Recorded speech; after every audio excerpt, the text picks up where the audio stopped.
Hello, welcome everyone for the webinar on sustainable education that we are conducting now. There was some delay due to some technical difficulties, so apologies for that. But I hope you are going to enjoy the session throughout today. Before we start the actual webinar, let me take this opportunity to introduce CCE to you. And we are doing different kinds of activity here with the universities, governments, schools, and all kinds of stakeholders in the education field with our collaborators from different countries. You can see our goal is to provide an open, student friendly, creative, and quality school environment to the students, which will lead them to holistic personality development and successful life. And that's why we are today talking about the sustainable education. We have been working with more than 12 countries now with our associates in different countries like Indonesia, Australia, USA, as well as in Africa, Nigeria, Ghana, and in India, Vietnam. So we are really happy to work with all these people collaboratively. One request to all of you who has joined the call to keep it on mute till we are speaking here. Whenever you want to ask some question, we will provide you the opportunity to ask the question, and that time you can unmute yourself. As you can see, CCE Finland is an official member of Education Finland program, which is designed by the Ministry of Education in Finland. We are doing different kind of activities like training and workshops. We give consultancy for school development programs. We arrange the series of symposium on creative education at Finland. uh, till now we have organized 5 conferences, and now we are having sixth symposium in next month. We have different kinds of programs for teachers, and we have recently, like, we have developed this program called Diploma in Early Childhood Education, where this is the course which is designed for the beginners in the early childhood education, the teachers who are already working maybe in the field, but they still want to have some more knowledge about the content and some practical implementation of the techniques and the theories into their day-to-day working life, and as well for the people who want to start their own facilities of early childhood education. So this course is for them, and the important feature of this course is the internship, which is for 4 weeks. We have taken this internship option there because we want the students, the participants, to get a practical experience of implementing the theories into their working life. Our next batch will start in December. We also conduct these kind of Finland education tours, or we also call them as training programs, where you can observe the classrooms and you can talk to the teachers. We and you can interact with the students going into the Finnish schools. You can see the infrastructure and how they use the facilities in their teaching and learning. Till now, we have received educators from more than 33 countries for in last 5 years. It has been a very popular program. We also work for students. We arrange the student camps for different age groups and with different kinds of themes like skill and adventures, and media skills and art, creativity, and entrepreneurship. As I already mentioned, we conduct this series of symposium on creative education. So this now we are going to have the sixth symposium on creative education, starting from 12th of November. So now today we are here to listen to Lukas Ritson. Lukas is fondly known as the outdoor educator, and he is our associate, CCE associate in Australia. He is a father of two, sustainability educator, and the co-founder of Verdi, previously known as Own Grown Organics. More importantly, Lukas is passionate about the outdoors, community sustainability, and children's development. And I assure that he is a very good presenter. He has been a presenter in our last symposium, fifth symposium on creative education, and from then on we started our journey together. So I'm really happy to welcome Lukas on our platform, and it is going to be a treat for us to listen to him. So Lukas, please, you are welcome to start your presentation. Thank you. Thank you. Thank you, Sharon. Thank you, CCE team. You're awesome. I love your work. Very inspirational to look over those numbers and reflect on what you've done over the last year since we met. Super exciting. And it's just the start of things to come. It's going to be very exciting, and it's going to only explode from here. I think a big part of what we're about and a big part of what CCE is about and why we get on so well is because we've got this joint mission of trying to impact as many people as possible, and we collectively believe that education is the key to that transition and future growth, not only of people but of consciousness and the world. Bit of an overview of what we're going to discuss tonight. Obviously sustainability, but I promise I'm not going to go off on a tangent and start talking about composting for an hour, because when it comes to talking about sustainability, we've heard enough. I know I'm not discrediting the importance of things like recycling and composting and gardening. It's absolutely integral, but we take a slightly different approach, and we'll go into the reasons why we take that approach. Some content, because we're all about getting as many people to take action as possible. So we'll go over a bit of a theory and the motivators. We're going to go into 3 points of action you can take, not only in your personal lives, but in your fulfilling your responsibility as an educator as well. And then we're going to finish with a little video that we made that sums all that up, and I hope it inspires you to take action, because I really appreciate you being here. However, if content and information is shared and it's not acted upon, it's been a real waste of time if you're not going to apply it. So please, I plead with you, take action, and I'll give you some of those action steps so we're not too content heavy. All righty. So I'm going to share my screen here.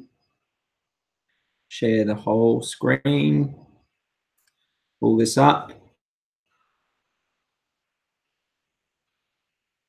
Okay. If anyone wants to jump in and tell me if they can see everything, embedding sustainability in early childhood education. Can everyone see that? Yes, Lukas, we can see your slides very well. They're good. Oh, okay. Achai? Yes, Achai. Achai. Okay. So I'm going to hide this because it distracts me. So it says early childhood education, and I've got to be true to my roots, essentially. And that's why it says early childhood education, but it's education in general, I promise. So as the picture shows you right there, it's time to jump off the edge, jump in, get involved, and immerse ourselves in that cleansing knowledge. Okay? Any questions? And just everyone can hear me fine? Yes, yes, very much actually. We can hear you well, and at the same time, once you start the presentation, the all the educators will have some questions, and we will ask for that. Yeah, just jump in any time, and we'll go for it. Okay. Sure. Thank you. So here we go. So those beautiful little feet. As educators, it is our responsibility to our shared planet and future to support the development of future leaders. Now let that sink in for a bit. It doesn't say it's our responsibility to teach. It's not our responsibility to do anything. It's to support the development of future leaders. And as educators, we're currently seeing this huge divide, growing tide of disconnect, dependence, self-obsession of these young people, with mass distraction coming to screen time, distraction, limited contact time with parents, etc. And that's really, really detrimental. And we're going to expand on that a little bit more. But just reflecting with that disconnect, it makes me, as an educator and fulfilling my responsibility, really prompts the question, what can we do right now to create positive connection for impactful change? You know, it's easy to make a change, but if it's not making an impact or it's not sustained, what is the point? And through experience of working as an educator and trying again and trying to work with children to fulfill these habits of recycling and composting and caring for the environment, it was really challenging. But I quickly realized that it all comes down to this big word right here, relationships. And we know how important that is. And being adult-centric, we instantly jump to this default of, well, we're the leaders, we have to lead by example, everything. And it's a relationship with us that forms that. But I love this. In a relationship, we need to feel trust. Absolutely. We need to feel important. Absolutely. Feel like your needs are being valued. Definitely. When it comes to learning about sustainability, that relationship is with nature, and it is that growth within the environment and nature. Acts of love, care, and caring for the environment are critical in creating conscious, caring, resilient, and independent self-sufficient learners. And that's what fulfilling our responsibility is about. We do tend to get a bit into like the default here of, you know, it's caring and, you know, we have to care for something. But as we're going to explore shortly, we're going to look at where that relationship is, essentially. So I've just popped in some examples here of, this is from our early years learning framework. It's a framework, not curriculum, for our early years sector. And how's this for great writing? When a child feels safe, secure, supported, they grow up confident to explore and learn. A learning relationship, being connected to the community of learners and learning from relationships and interaction. How good's that? It's awesome. And there is more documentation. So we're really, for the sector here in Australia, it's a real push between the early years, which has this freedom, and then the schools pushing on down. So we'll refer to that a bit as well. Okay. So I'll go into a bit of our background. As you know, I've been introduced, Lukas Ritson, founder and educator at worthy.co. Follow us on social media, Worthy, just as Worthy, and then as the outdoor educator as well. So that's a beautiful photo of my team and I. We're in Alice Springs, which is right bang in the middle of Australia. Closest location to every single beach in Australia, and we're a big country. It took 2.5 days for my team to drive out there. And this is the first Indigenous school in Australia, which was a great honour to be there. And I absolutely loved being an educator. And my role in the centre was in addition to the normal teacher ratios, and my room was outdoors. So I quickly learned what worked, what didn't work. I was previously known as Homegrown Organics because we were really working in that sector trying to help children just grow veggies and have that relationship with food. But just like the food, just like the children, we grow and we're evolved to where we are today, trying to have as big as impact as we can across the world, and just do it, being a part of our mission proceeding there. And I'll tell you a few stories about that Indigenous school in Alice Springs as we proceed and go through. I really focused on sustainability, and it was my role as the outdoor educator to embed the sustainable practices. But I quickly realized that the children weren't engaged with it unless I was. And I was like, okay, why is that? And it came down to, like, I'm passionate about it. So then the children were following me into it. And it was not the fact that we were doing it. It was the fact that they had that relationship, that I had that relationship with the environment, that they then were confident to have it. Another really successful point of that program, I had one very simple rule. I wasn't to leave that play environment to go inside to get a resource. So when a child was asking a question or investigating or wanted to extend on their own learning or I was trying to scaffold their learning in any way, I wasn't to just go take the easy route, go inside, get a resource and bring it out. My rule was I had to create it in the environment. And very organically, that environment naturally grew to meet the needs of the children, because as one children grew out of a stage exploring that certain element, it might have been some sensory play or building with tools or wanting to build something that climbed really high. But essentially, it was all about not going to get it and creating the whole environment just grew and grew and grew to meet the needs of those children. And then other people were saying, wow, can you teach me how to do this? And can you design it, etc. And I was like, all right, well, I'll teach you how to teach to do it, to fulfill that, which is super exciting. And we're going to go into that now.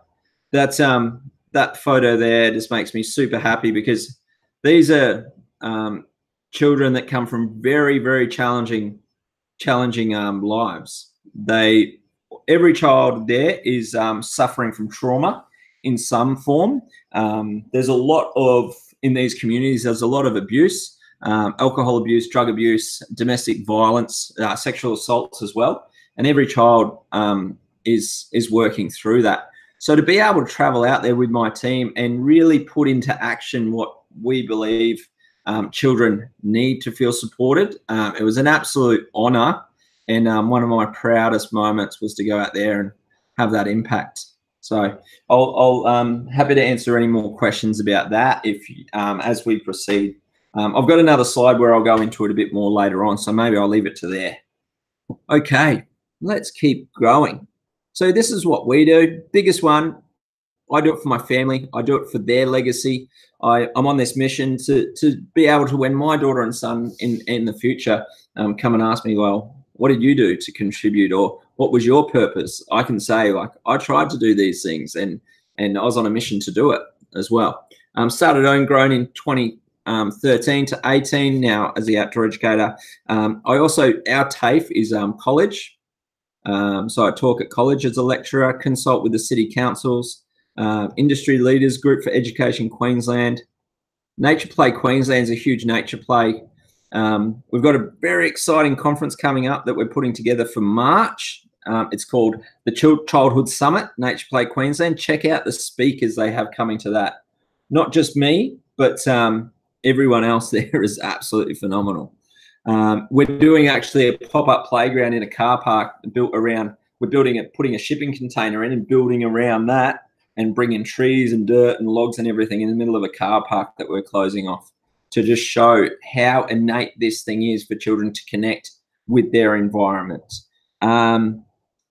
Obviously, Symposium, spoke there last year, great experience, team do a great job.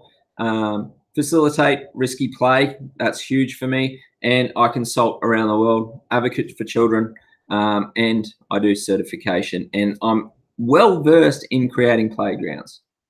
Okay, so today I'll be sharing my experience on how to embed sustainable practices in education, using a bit of design.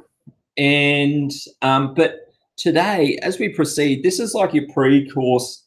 We're going to do a big overview, but then I just want to give you tasters of things we're going to expand on in that course that you can be really inspired to take action on. I'm really excited about that course getting put together and the bigger impact we had. We've had amazing turnarounds. We not only build new playgrounds and learning environments, we actually do renovations. We do actually some really low socioeconomic areas. We turn those play environments around. We get those children connecting with nature. The behavior, the social, the emotional development of those children rockets through the roof. And I couldn't be happier with the impact this theory in action has. And as you can tell, I get a bit enthusiastic about it. Okie dokie. Let's look. So on the right there, we've got one of our tree houses. We've got secluded play, rooftop gardens where children can hide and feel lost and build that emotional resilience and confidence to be by themselves and to be confident in that. And I'll go into that. And on the left, we've got a big tree house there, which is an actually, it's bird attracting gardens in that, and they're little observation towers. So the birds fly in around that and the children can be up there, secluded, immersed in nature. And then we've got some log play on the side there. Okay, let's get into it. If we break down, now this is an Australian model, and you could probably just look at this diagram and really reflect on what is applicable in where you're coming from, because obviously there's differences between what we're exposed to and you, but generally there's some universal rules. So where are the children getting their time to connect? Where are they spending their time to build those relationships that we've spoken about that are all so important? So if you look at the 36% there, that 36% is in care. So, you know, children can get dropped off 7 a.m. in the morning in early childhood. And they can do 7 a.m. till 6 p.m. at night and be there the whole day. So that's even going to increase. I was being quite generous because generally children are dropped off at 7 and picked up at 5:30 or 6. So 36% of the day spent in care. Two things about that little pink section there. It's really, really, really interesting how important and how much learning and how much of a relationship needs to happen in that 36%. One, that 36% makes me feel like, wow, we got to take action and maximize our time and contact time with those children. It doesn't mean teaching either. So, but I'll get back to that. And also, it contributes for a large part of the day. Where we're from, transit, 30 minutes a day, that's your 2%. 18% is your get home. What do you have to do with your children when they get home? They need to wash, they need to eat, we need to get ready for bed, we need that transition time. And depending on your child, my little boy, you might hear him in the background, that can be 7 hours, what feels like 7 hours sometime. And parents out there, I'm sure you understand. So fingers crossed for less. And then we're looking at sleep, 11 hours sleep if you're lucky for parents, 44% of the day. Now, let's get into the nitty-gritty of that. That eat, wash, get ready, and transit time is the maximum amount of time, which equates for about 4.5 hours a day. Contact time with a loved one and parent. Now, where this gets scary, a child of preschool age in Australia has an average of 2.5 hours of screen time a day. Isn't that shocking? So all of a sudden, that 18% has got really, really small. So where is that child building its relationships? Through a sensory experience to connect, through just contact time. And how quality is that contact time if a parent's running around, washing, doing the dinner, putting the doing the washing, doing all these things? So it comes from an act of love, but you know how that goes detrimental in the same instance. And, you know, to be devil's advocate on that grid, I could grab that diagram when I went out into Alice Springs to the Indigenous school. I throw that chart out the window because it's absolutely void. So, for example, children maybe will go to school 2 days a week. Isn't that incredible? 2 days maybe. Where's the contact time then? A lot of children in those communities don't read or write. There was a time that school is from prep to year 12. And 4 years ago, they didn't have a single child in the whole school that could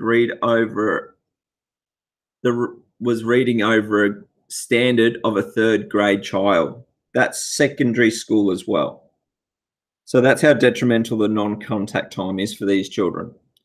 Also, the time spent outside by those children is extremely high because they're always out hanging out and going into the bush with one another. And also, there's very limited screen time. So that's really interesting, and you kind of break the rules there, and maybe you can relate to that from where you're coming from. I've traveled quite a lot. I was a flight attendant in another life, and going to West Africa, South Africa, Middle East, Asia, all over, there were similarities to these communities that I see, 100%. So maybe you're in one of those. But the interesting thing was these children were still suffering from disconnect because they had that contact with environment.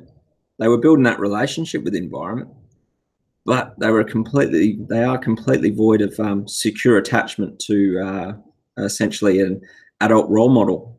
And I'll go into that a bit later. It's actually it's hard to talk about because when I think about this and talk about it, I go back to thinking about those children in that photo, and, you know, we can, as long as we take action and try our best to create the change we want to see, we've got to have comfort in that. So take action. Any questions on that graph there, or any experience where you're from, which I can elaborate on for anyone? Lukas, it's quite scary. At the same time, there is a lot of scope for the people like you to really contribute on this part. One comment is on this really screen time which you mentioned is about the connecting to the nature versus having too much of education technology in place. These are the two ends in which the educators are getting balanced. So maybe now or during the course, if you are going to elaborate on the different techniques on how the nature can be able to help in handling these issues, that would be really good. Definitely, because we're doing that and teaming up. Like as a project with Nature Play Queensland, coming up this coming next Friday is they've organised outdoor classroom day. And it's a huge initiative right across Australia. And I think we're up to about 2,500 sign-ups for teachers dedicated to teaching outdoors for next week. On one day, everyone gets outdoors and connects with Gen. And it's I know like 1 day a year, big deal, but it's about that call to action. You know, 2,500 registrations, and if you times that by even 30 children per registration, which is super, very generous. It's very low because there's a whole schools doing it. You imagine they're impacting and having that connection over for tens of thousands of children, and it's a big call to arms, and and we're representing that child's voice because another interesting study, I don't reference it here, but the #1 type of play in the UK is these counted as screen time TV. #2 is screen time handheld devices. #4 is TV, games, handheld devices, and then number 4 is actually outdoor play. The interesting part of that's over 9 outside, real indicator of like, okay, who is deciding these things? Is it the protection effect? Is it and it absolutely is. And I've got that coming up in a few slides. We're going to go into that one as well. The protection effect of parents, and it does come from a good place, but you know, we've got to be more aware of that. So thanks for that input. We'll crack on. This is a growing up in Australia study. Scary. Between 2004 2008, 6 to 9-year-olds spent an average of just under 2 hours a day outdoors on a weekend. The rest of their time was spent in sedentary indoor activity. Isn't that scary? Absolutely scary. There's been a 60% drop on average of outdoor play in one generation. One generation. That's insane. So where is the learning coming from? And I'll give you a hot tip. It has a swipe screen on it, or it has a glass screen, and it's a screen. So you imagine the amount of content that's getting exposed, and not only not stimulating the child's brain as they need, actually not filling in the gaps at all. And I'm going to go into that as well. If you're interested, there's an amazing book. The author has slipped my mind at the moment, but it's called, I'm just looking it up on my other computer. And it's an amazing book called iMind. And it is by Anya,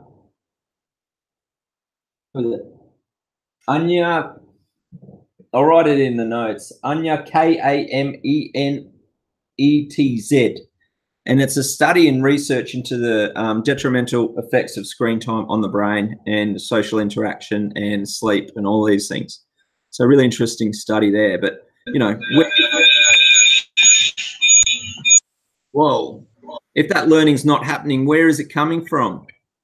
So this is also a great book, Richard Louv. Some of you would know him. I recommend this for anyone. It's called The Last Child in the Woods. How's this for the reason? And I'm going to get around to our sustainability, but this is a pre-course content. And it gives us a real motivator to really take on board the points that are coming. Lack of exposure, contact and interaction with the natural environment and its elements such as plants and animals. That is the nature deficit disorder. And that's out of a book by Richard Louv called The Last Child in the Woods. And how is this? The symptoms of nature deficit disorder: lack of attention and concentration, low emotional well-being, emotional regulation and challenges, behavioral disorder challenges, reliance, addictions to screens. Does that make sense? Is it coming together now? Yes, sure. And where's the relationship? It comes back to that relationship again. Huge impact. And now all of a sudden, this child is just, we're looking at, okay, a child comes into a school and we say, well, they don't concentrate, they don't sit still, they don't do this. And all of a sudden, they've got this label. You know, they've got this, they've got this, they've got this. And we look at go, okay, what's the precursor to this? What's this child missing out on? Instead of putting a Band-Aid on it, let's look at the cause, not the outcome. And there's so many layers about children connecting with the environment. Now, these are all, you look at this as an emotional symptoms here. Now, let's look at the physical ones. What about children not developing core strength to even sit for an extended amount of time? Not developing sensory fusion. Now, that's a whole nother talk in itself, sensory fusion. So when we're born, our senses are individual. So your sight is sight, your touch is touch, your hearing is hearing, and they're all singular.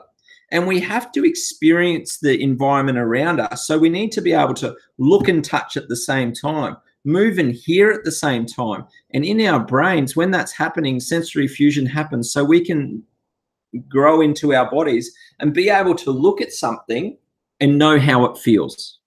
We can look we can hear the direction of sound.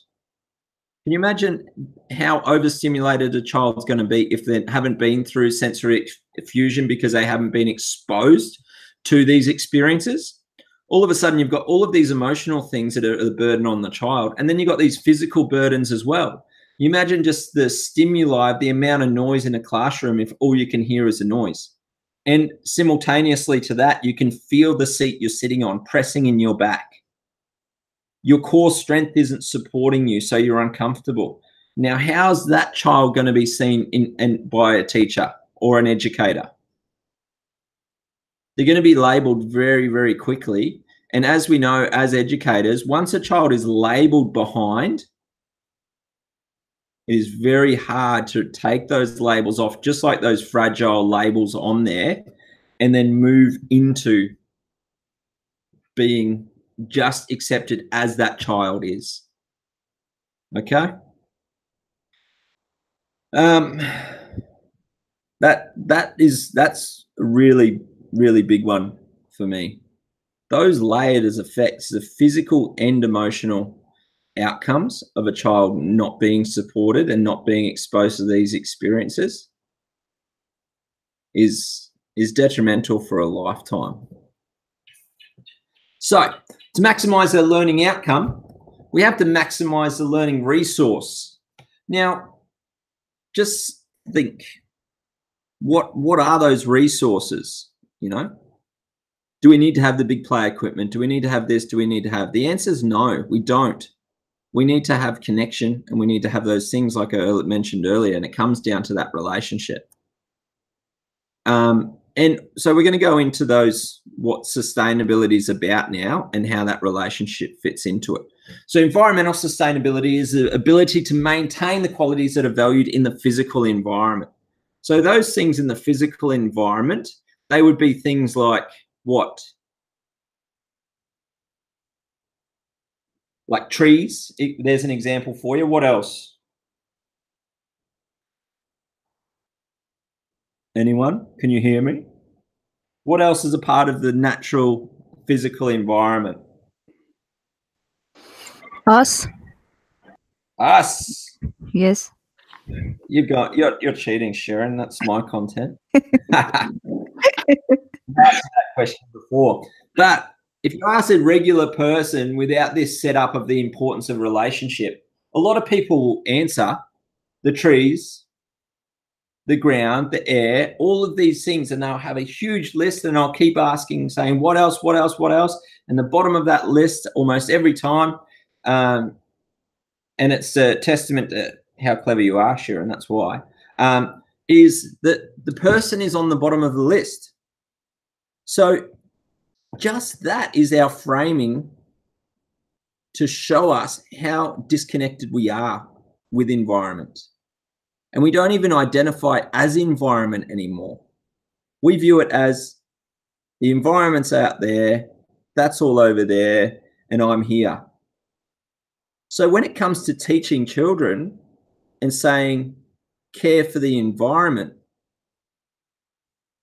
why are they going to care for something that they don't have a relationship with and they haven't connected to, and they don't feel valued or they don't feel supported in it? And now all of a sudden we jump to let's care for it. And especially in early childhood, it's this quite, if a child's never been exposed and immersed in nature and understands what it is to be a part of it, and if it's just going on a bushwalk or connecting or outdoor classroom day, the child's not been exposed to that. And all of a sudden we say care for the environment. What are you telling them? They're sensory learners. And we're not exposing them to the sensory experience of connecting with an environment that then forms a relationship. And then we jump ahead and we go, oh, let's care for the environment. We go to this really tangible experience that the child doesn't have. And then we're trying to teach them an intangible theory of this big bubble idea. And that for me is where, and in my experience, is where we go wrong. And so many people go wrong with teaching about sustainability. And so more importantly, you're going to hear me say this quite a bit through now and the course. Sustainability, that word to me is so token these days, where everyone just wants to throw that word on anything. What I want you to view it as is sustainable development. Okay? And I'm going to move on to that shortly, but just think of that. Like sustainability by itself is like sustainable with what? To what extent? How?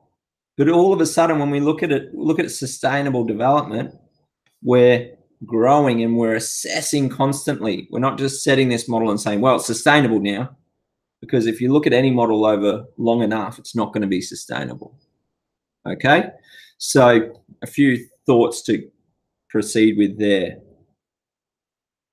Now we look at this other pillar. So there's 3 pillars. We've looked at the environmental pillar, now the economic pillar. Now, when we think of sustainability, we're so heavy into this one, environmental sustainability. We just go, okay, environment, and even environmental groups are so heavy into that they actually alienate a lot of people, because they say, well, I can't relate to that because they're so heavy in one area that I don't feel it supports me in other ways.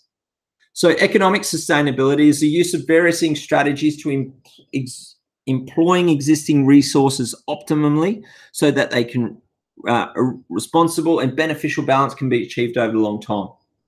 The reason I've got the photo down there, see how we've got that little veggie garden around this area, and then here is the shop. So we've got environmental sustainability here, compost bins over this area, and our garden, and look what's around hidden just in these areas here. See in there? There's seats built into the garden. And all of a sudden, it's a social experience as well. But the economics, this is the children's little shop where they harvest the mulberries over here. They harvest the garden and sell it at their shop, raise money, their economics to support and go back into the environment that in turn support the social practice of connection and then to the shop. If we were just to go in there and go, okay, well, we're just going to focus on growing, without these transition points to shop, without making it about a social connection, how long will it be sustained for the educators to drag children in there? Okay, we're going to garden today. This is it. Water the garden. We're out. Okay, we're going to compost. We go over to the compost bin over here. Okay, we're done. If we make it that social experience, children will sit in this space, play in this space, have lunch in this space, build relationships with their friends in this space. And it's an act of love and caring in this space. And then you can transition to sell that produce, to look after the economics, to go back into that program. Make sense? Yeah. Economic sustainability is the use of various strategies to employing existing resources optimally that are balanced and reasonable, beneficial, can be achieved over the long term. Beneficial balance. Balance, when we're talking about it, that's how we achieve health. That's how. Perfect. Social sustainability. Now, this is what we're about. I believe you can't have environmental sustainability with an environmental practice. It needs to be one of connection, relationship, first and foremost, and then we can layer in those other things. But if they don't have a relationship to care and proceed, there's no point. So social sustainability is the ability of the community to develop processes and structures which not only meet the needs of its current members, but also support the ability of future generations to maintain, there's that word again, healthy community. Yeah? Healthy community. And remember, if we go back to that last slide, we've got balance, we get equal health, and we got health, which is a reverse of balance. Yeah, I love that look of that. The little girl's washing his tail. It's beautiful. So here we are, sustainable development. And just keep this in mind when you're looking at, when people are saying it's sustainable this, sustainable that. Development that meets the needs of the present without compromising the ability of future generations to meet their own needs. That's just fair. Yep. Now, this is something to keep in mind when you're modeling and teaching sustainability. Now, if we look at like focusing on economic sustainability over here too much, if we focus too heavily on that, like our friends in America, for example, apologies if anyone's from America, but you would be aware of this, Donald Trump being a businessman and abolishing the Environmental Research Fund, etc. So he's focused on economics. This pillar grows too big, the roof falls off, no one's protected in their house. And equally, if we focus too much on environment, people aren't going to feel socially connected because they're being prioritized over, and there's not going to be the economics to support the basic social needs of the community. Okay, so there's a couple different models. This one is used by the United Nations. The bubbles also United Nations, but we can see how. So we've got the social as the people, the planet, and profit. Equitable, acceptable, and viable. There's a model. And when it comes to teaching about the environment, and we're going to go back to this, and this is going to be the basis of teaching the sustainability course. If we go back to this diagram here, it's that modeling. So if we go to teach gardening, it's very one-dimensional, or just composting, for example. Instead of just going to a shop, buying some soil or fertilizer to go in your garden, instead of doing that, you alter your practice, and with an environmental practice, you get the children composting. Now, how fun's that? How many people have tried getting children to compost and stay excited about it? I've seen it time and time again. People get excited about it. Something, okay, it's a really good thing, we need to do it. Last less than 2 weeks, the bin goes dry, and because no one's doing it, the practice is lost, and then you start a scratch in about another 2 months when you decide it's time to do it again. Now, if we were make that a social practice and we excite the children about it, and we do this by nominating some garden helpers to help in the garden, and it's their responsibility. You can have it a compost helper, a recycling helper, anything like that. But all of a sudden, you're linking pride to that. You're linking purpose to that. And now this is the most important part. When nominating that child, do not decide. You're obviously going to have to choose the initial child or ask for a volunteer. But as this program goes on, you could nominate a child for the day, but who do they want acceptance from? Who do they want acknowledgement from? You, or what's more important? It's their peers. So we make it peer driven. At the end of each day, the child who is that helper chooses the child for the next day. Can you imagine the amount of excitement around that? All of a sudden, you've made that a social practice, and watch how long it lasts compared to making it just an environmental one. Extending on that compost a bit more. So, you're not going to the shop to buy fertilizer, you're saving money. Economics. Environmental, you're not using the plastic bag that the fertilizer comes in and is throwing into landfill. An environmental practice. The children are making it themselves, building relationships and building rapport, not only with each other, but environment, social practice. And when you look at those links, I could extend that learning cycle there, linking it back to environmental, economic, and social practices for a very long time. But for the purposes of this, I'm going to condense that, but you get the overview. And that's all the things we're going to be exploring and extending on and scaffolding on and giving you the availability to learn about in the course. Sustainable development, pillars. This is a new one. This is by Griggs, 2003, a different model. And they're putting it as, first and foremost, Earth life support system is the biggest priority, because then that supports the people, it supports the economy. It's a different way of looking at it, cutting it, slicing it, whatever you want to look. But I want to give you a variance because I want to show you that there is other models except just these ones out there. It's my ethical reasoning. This is my favorite one, though. Sustainability may be described as our responsibility to proceed in such a way that sustains life, that allows our children, grandchildren, great-grandchildren to live comfortably, friendly, clean, and healthy world. Now, if you don't have a relationship with environment, you're not out there connecting with it, let's link your environmental practice or sustainable practices to what you have a relationship with. Now, who do you have a relationship with? Your children. If you don't have children, it's the children you're engaging with. You're leading, you're supporting. Let's make it about those relationships, you know. Care for the environment. Well, I don't have a relationship with it, so why does it matter? Okay, you have to create the future for your children. Doesn't that hold a bit more bearing compared to care for something that you don't know about? Simply put, we can't rely on an environmental practice for environmental sustainability. Now, that's all fun theory. I love those photos. I just wanted to put them in because they're awesome. And we're gonna go into the action very quickly. So 3 quick steps for you to take away. I love this quote. Teaching children about the natural world should be as one of the most important events in their lives. So 3 steps. A child first and foremost has to connect. How are they going to connect? They're going to move in this space. They're going to fulfill their capabilities. They're going to explore, experience, shove their face in flowers, and they're going to grow.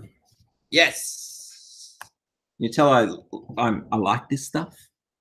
So connect.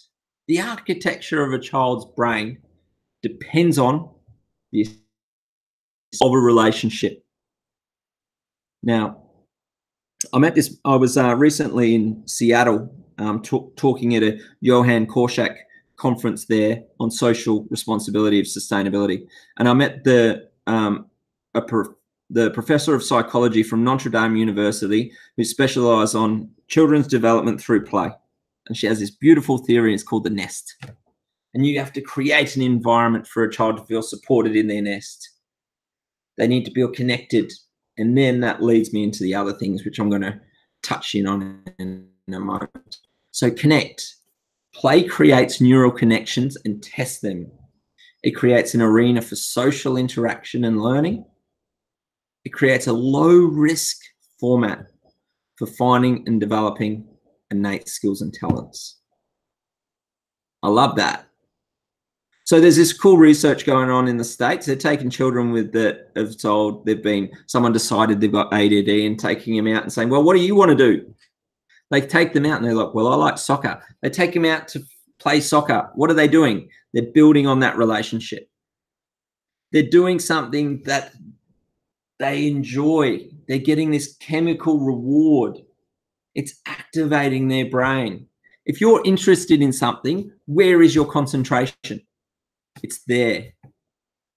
And if we can do this with the connection with the environment by climbing on that wood, getting up into the trees, digging holes in the dirt, the brain works fantastically in saying this positive experience, I'm being supported, my concentration here, and then the subconscious brain that's giving us that dopamine, the serotonin, and oxytocin says, gee, that felt good, do it again. So you're getting fulfilled with this connection. So your body's saying, do more of it. All of a sudden, that relationship is growing tenfold. And then if it's done with an adult in a relationship where they're giving this positive enforcement and they feel supported, that neural pathway is likely to be 10 times stronger than a child that doesn't, if it's just demanded to do that task. They did this research on monkeys and they got this monkey to bend its finger like something ridiculous, like 10,000 times, and they tested the neural pathway to do it. They got another monkey, they did it 10 times, and the neural pathway in the brain was close to 11 times stronger. The difference? The action was celebrated, and it was a choice of the monkey to do it. It wasn't demanded of it. Big difference, right? Now, look at a teaching model that we're all too familiar with from around the world. Demanding knowledge. essentially. And we wonder why it's not retained, and we wonder why there's not this the emotional intelligence deficit that we're facing today is so prevalent. So we're wired to like activities that help ensure our survival. The higher the risk, the higher the concentration, the bigger the reward. Now, with those chemical rewards of the body, it's so funny. You see people are doing extreme sports, are doing things that are challenging, that they've tried so hard, Olympians, athletes, extreme athletes, anyone that's achieved a goal, and they say, wow, in an extreme way, they're like, oh, they're such an adrenaline junkie. They're not addicted to the adrenaline. They're addicted to the reward afterwards. The act of performing a task and coming out alive out the other end is fulfilling and activates. And wherever that is happening, it is elevated and held in a higher esteem, which it gives us that relationship and connection. Okay, and that's my daughter on the screen there. That's Layla. She's amazing. So it comes down a set of platforms. It's pretty straightforward, this one. Abraham Maslow's hierarchy of needs. We've got our physical environment, our basic needs down here. Okay. Psychological needs. What do we need to do? We need that relationship, belonging.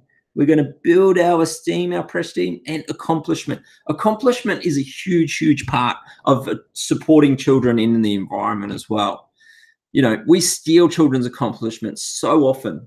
A child's like feeling a bit challenged and struggling to do a task. Oh, let me help you with that. Or telling him what to do. Oh, reach up there and grab that. Pull with your arm, push with your legs. We're stealing accomplishment. We're stealing that reward agent. And with accomplishment, we're stealing their fulfillment by jumping and being this authority. Yeah. When it comes to connecting with environment, when we're not even allowing that esteem and accomplishment to happen in these environments. And then we wonder why there's no self-fulfillment. Because by doing this, you're modeling and framing the behavior to put your accomplishment on an external or rely on someone else. If this basic need's met and you've got belonging and you feel love and you have this self-esteem, you end up with self-fulfillment. That is why connecting and the social practice of sustainability is a priority, not an environmental one. Don't worry, we're going to get into the environmental ones through the course as well. We'll be going deep into that because it is a huge part, but I firmly believe in the evidence that comes out of what we do. It's not the first step. We design out play bias with that connection as well. So we don't want to give a child the experience that they get everywhere else. If they're going to a park, they get a slide, they get a swing. So how limiting is that for an experience for a child? Where's the exploration? Where's the experience to go through the sensory fusion? Where's the challenge? Where's the fulfillment? Where's the accomplishment? It's not there. So it's our responsibility to give an alternative. And in the course, I've actually just written a whole course on assessing your environment for these things. Where's your play bias? Where's your risk? How's your transition points? All of this fun stuff. So that's something else we can explore with CCE as well. And you can assess your environment anywhere in the world and come up with a fantastic play space. So play with risk. Play is the highest form of research. I agree. That's my little boy, Julian, the reason we do it. Look at him, hand on heart, beautiful. Psycholytic play is a play psychology. I won't go into that now because it's extensive. All I'll let you know about that is the psychology of play. If you want to learn more about that, just Google psycholytic play. We will be breaking that down in the course as well, because that's how that interaction with environment and play, if you can sort that out, you can help with the connection with environment and your sustainable practices as well. Where did you play growing up? I'm going to skip this one and we'll put that in the course as well because I'm just thinking about time. Okay. We offer diversity in sustained experience. We want to look, and we'll explain this and go into depth in this course. A child needs to experience an environment and feel height. They need to feel speed. They need to feel rough and tumble, dangerous tools, dangerous physical elements where children could fall, and secluded play. So we'll go into all of those, and we'll come up with some strategies and activities you can do to support that experience in your environment and help with that connection and building of relationship, self-worth, and value in your space. I love this. Australian standards. This statement's in Australian standards.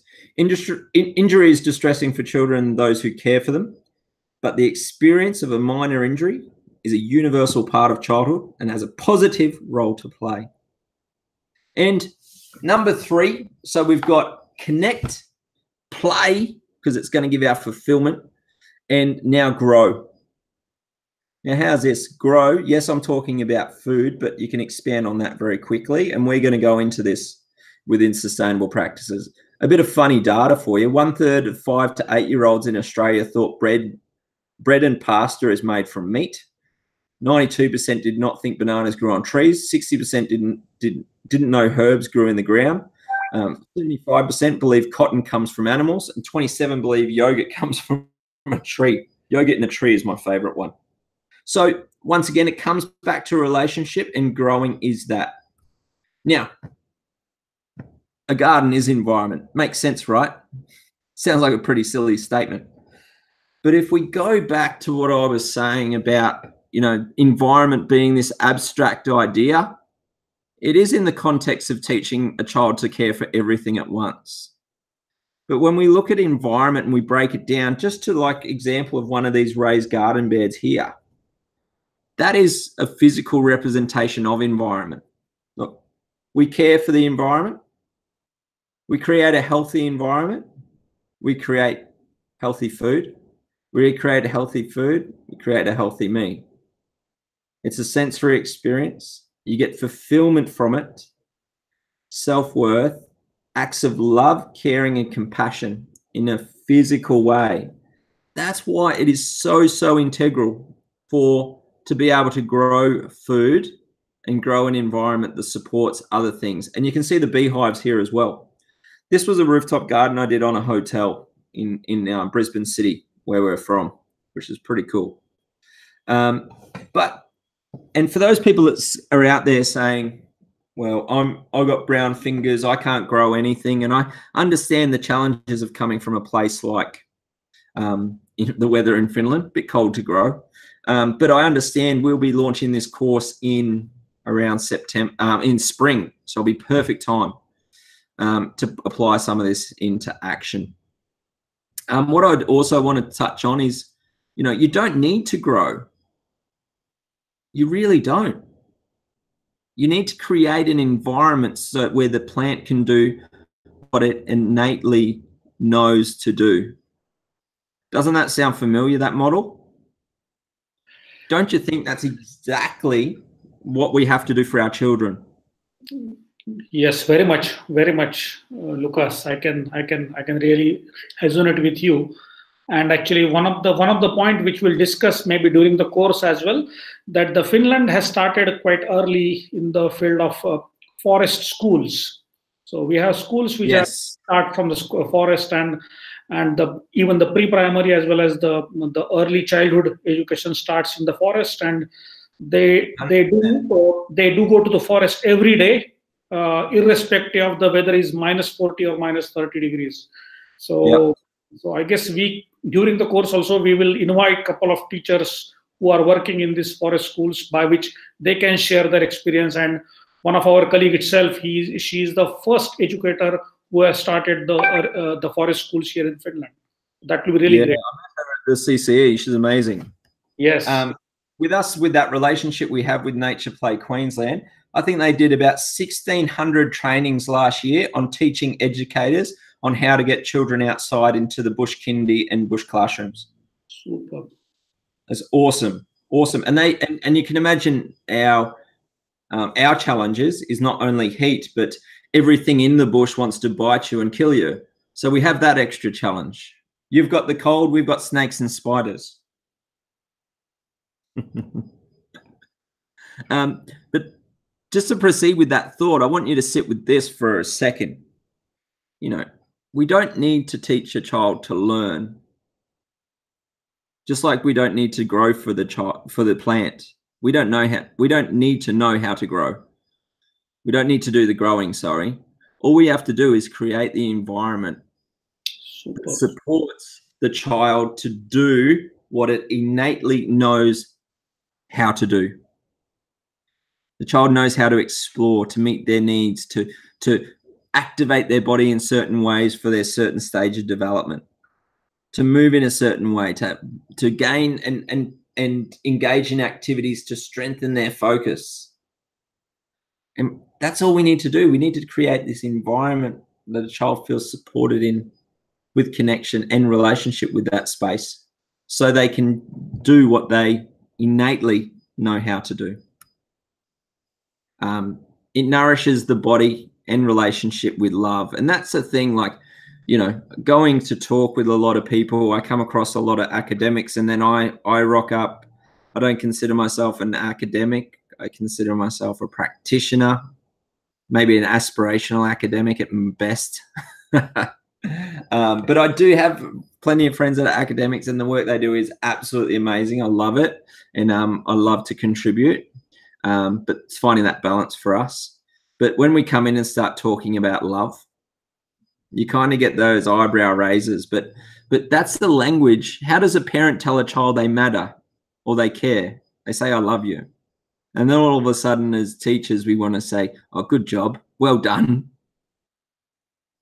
It just doesn't make sense. Acts of love and kindness and relationship are what creates connection, self-worth, value, compassion. And that list of things is what children innately know how to do. So through our experience of applying this understanding of what we're doing, we see an increase in the time spent outdoors. We see a decrease in behavioral challenges. We see an increased time spent in engaged play, not just transitioning through play or waiting their turn, engaged in play. I've got this, we'll explore this in the course as well. There was this research that happened in the UK, and they put tracking devices, very accurate tracking devices, on children in play. So they had a regular playground and modeled the children at play. And it was like watching a pinball machine with like 8 balls going at once. It was bouncing around everywhere, backwards and forwards and every which way. And then they showed another video of children engaging in a natural environment with loose parts. And it was this beautiful social thing. You'd see like 4 children grouped together and another 4 off to the side. And then the group would form together, and there'd be 8 children engaged, and then 2 would go off and explore. But it wasn't this chaos. It was just this nice flow of social engagement, not confusion. The number one thing that a child spends in a regular park doing is transitioning, not actually playing. A bit of FYI for you. We see less time waiting during play. We see an increase in concentration, decrease in meltdowns, educators not wearing the boss hat, as in they're not just, when the children are looking after themselves, it really makes those educators that aren't engaging in play stand out. And that's direct from some owners and principals and things. They say, wow, I can really see who's not engaging with the children now, because the children are doing it for themselves. We improve the sustained environmental practices, because children, when gardening is made about acts of love and caring, instead of we're planting a corn today, you watch, there's no ungardening, as I say. The children aren't going there just to pull it out for fun. They've built that relationship. It's an act of love. Increased family engagement coming into the space and extending the learning home and valuing that space, slowing down of movement and disruptive play. Children's display increases acts of kindness and compassion, and gardens not being ungardened. And that's by just applying these few little things. And that's what I want. All of these things is, I'll give you a guarantee that you can, if you apply what you learn, you'll experience these things. That's how sure I am of it. Okay. So Yipper in your school, I mentioned that already. The big thing about Yipper in your school is, I put this in because those people internationally, it's all fine and good to look at this and children and go, okay, children aren't engaged with nature, children aren't this. they're not engaged. Maybe they don't have screen time. That's okay. But I can guarantee you it comes down to that secure attachment with relationship. What is the deficit here? So I was chatting to a play therapist in London, and she works with disadvantaged children in some very challenging areas of the UK. She sees children suffering from neglect, physical neglect. But then she's also an art therapy teacher in some very affluent areas. And she'll go into the space, and she was saying, well, you know, I'm actually seeing these children in these very affluent, well-off areas where the children ask for nothing. They have everything. They're showing all these symptoms of neglect, like emotional, all these emotional symptoms of neglect, and they have everything. And as we chatted about it more, we came up with this thing called passive neglect.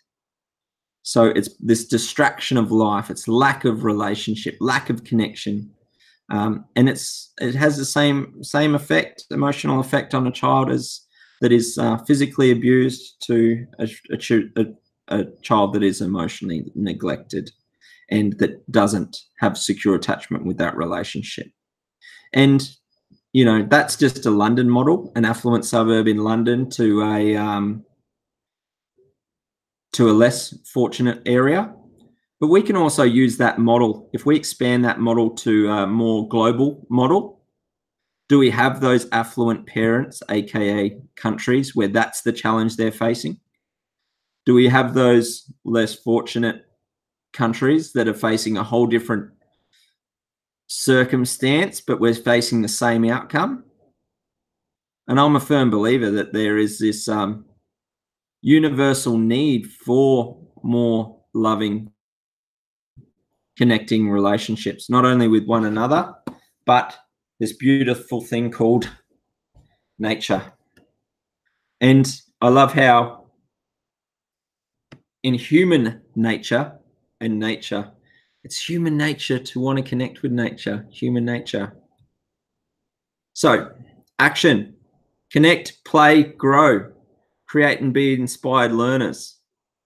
And what do parents owe their young that is more important than a warm and trusting connection with the earth? So in summary, sustainability is an act of connection, an act of love, and an act of fulfilling an innate need.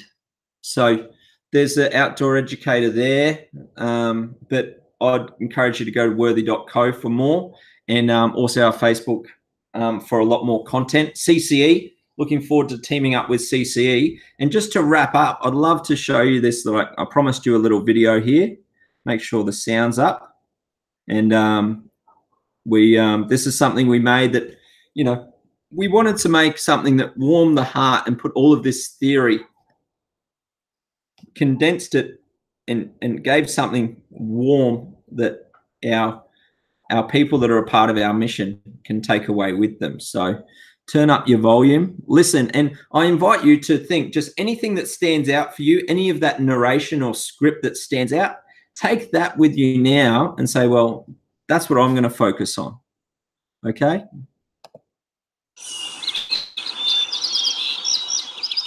We're for nature. We are from sticks and climbing trees.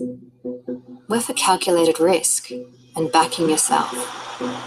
For bumps and grazes and beaming smiles from challenges conquered. We're for laughing till it hurts and jumping for joy. For sitting quietly and taking it all in. We are for the boredom before the storm, of imagination and creativity. We're for spontaneity, making it up as you go, and playing along as it pops in your hand.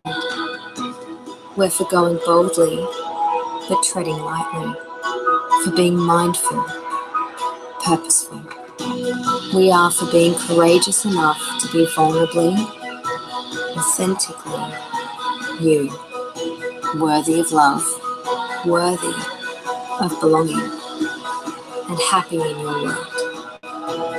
Worthy. We're for kids.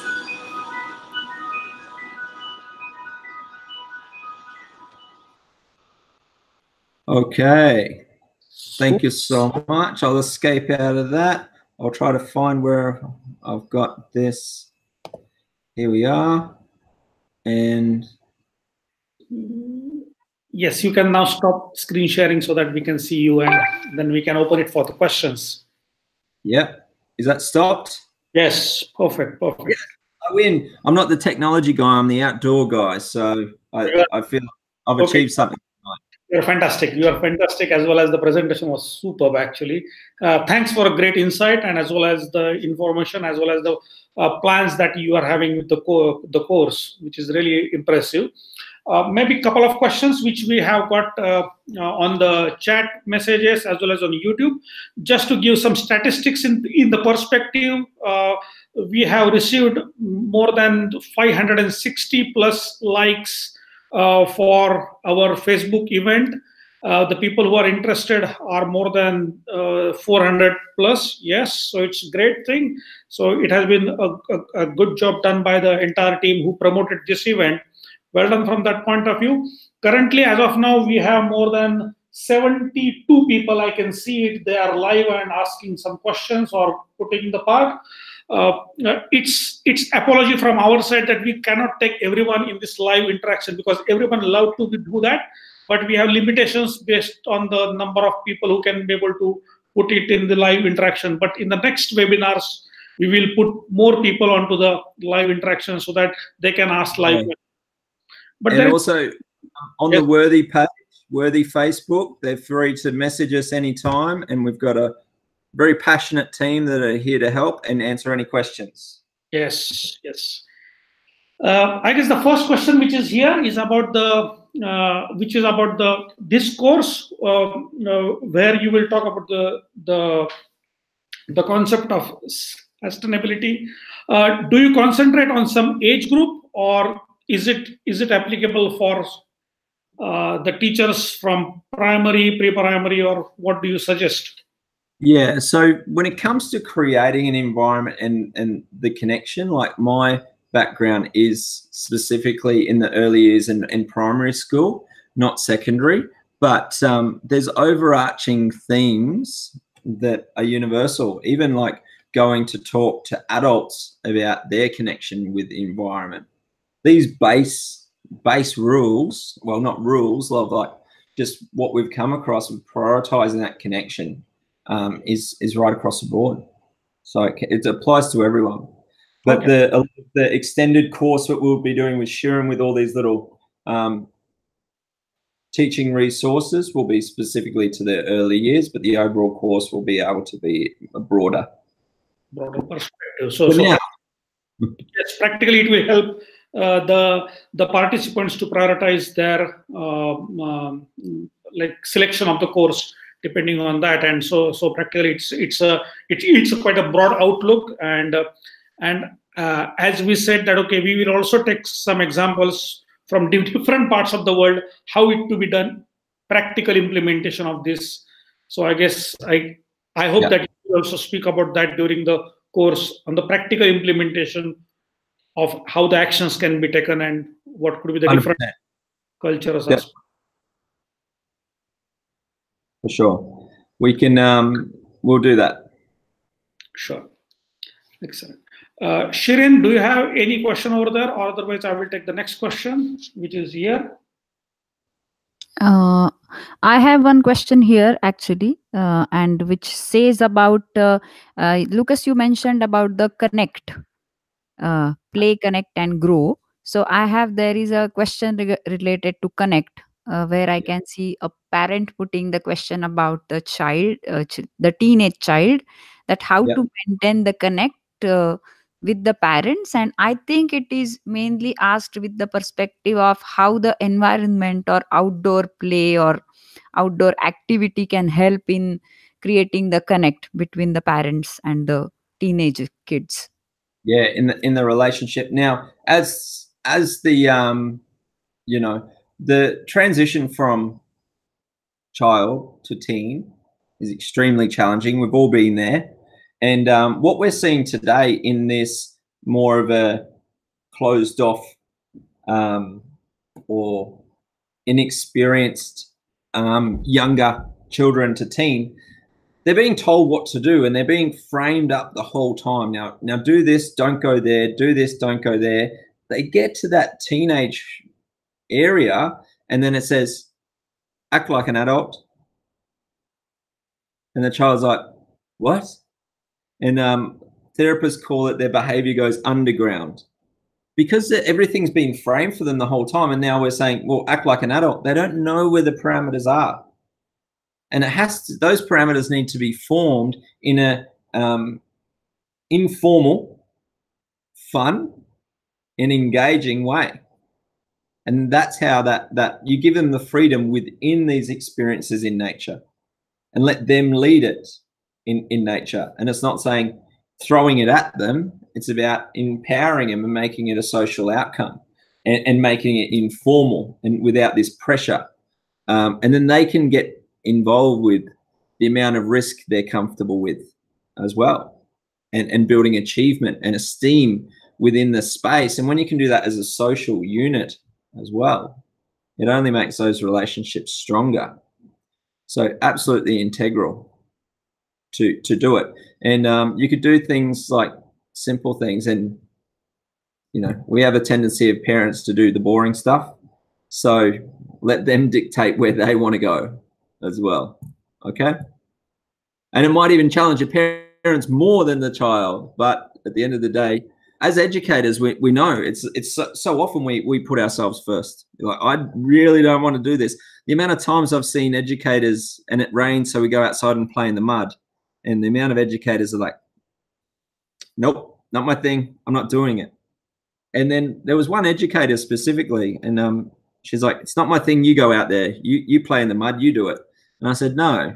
She was an amazing educator, and all I said to her was, you ask me for resources and new things to put in a play environment, don't you? She goes, yes. And I said, well, just imagine that whole environment out there being wet is a whole different place. It's completely different. And the way the child's engaging with it and how they need to be supported right now, they're not there, and you're not there to support them and answer those questions or help guide them through this new wonderland. And you see it. The next week, she had gumboots in the staff room and a raincoat, because she said, well, I've got to put the child first. That's what I'm signed on to do. She didn't enjoy it, but she's like, this is it's my responsibility. Yeah, great. Thanks. That was a beautiful answer. Yes. Yeah, Hiram, you can go on if you have some more questions there. Yeah. Okay. So there is one more question coming from Malaysia. That how we can be able to contribute the examples from Malaysia in this course, and is there any way or the platform where we can be able to share? So that's 100%. We'll work with Sharon to come up with and it's about having the dialogue there as well.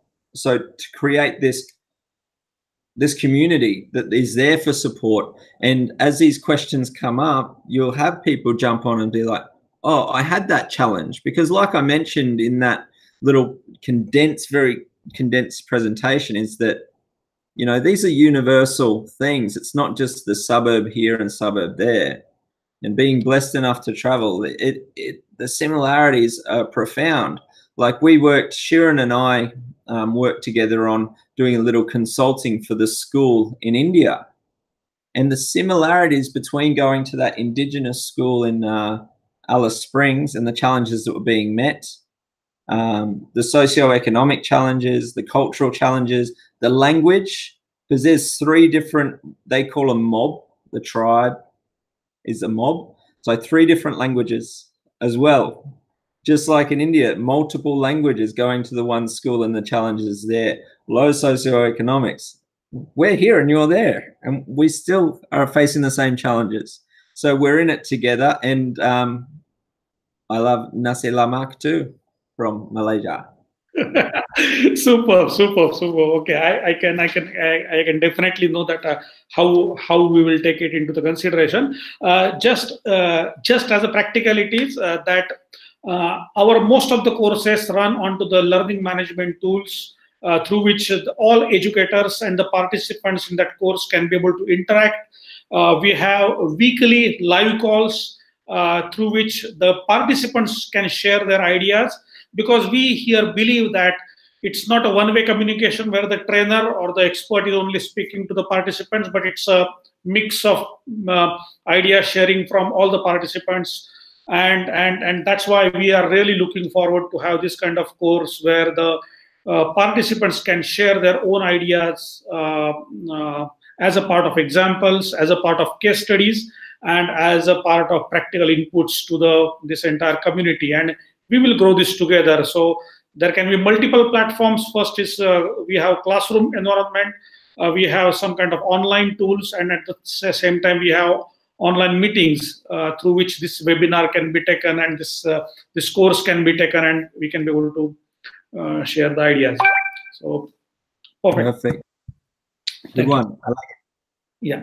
So I guess these are the three set of questions which are there. So Shirin and Lukas, I guess this question is for now both of you, is about what are the next steps as far as this course is concerned, because you just mentioned that it is happening in the month of happening in spring, but maybe I guess you will come up with the duration of the course and the timeline for the course and so on in next couple of weeks. So maybe Yes, surely. We what we are going to do is that we are going to create a different web page for this course within our CCE website, where we will publish all the details about the duration and the fees and the date of the starting of the course, and what kind of assignments will be there. Everything we will share it on the web page. So stay tuned. And we normally send the newsletters before we start anything new.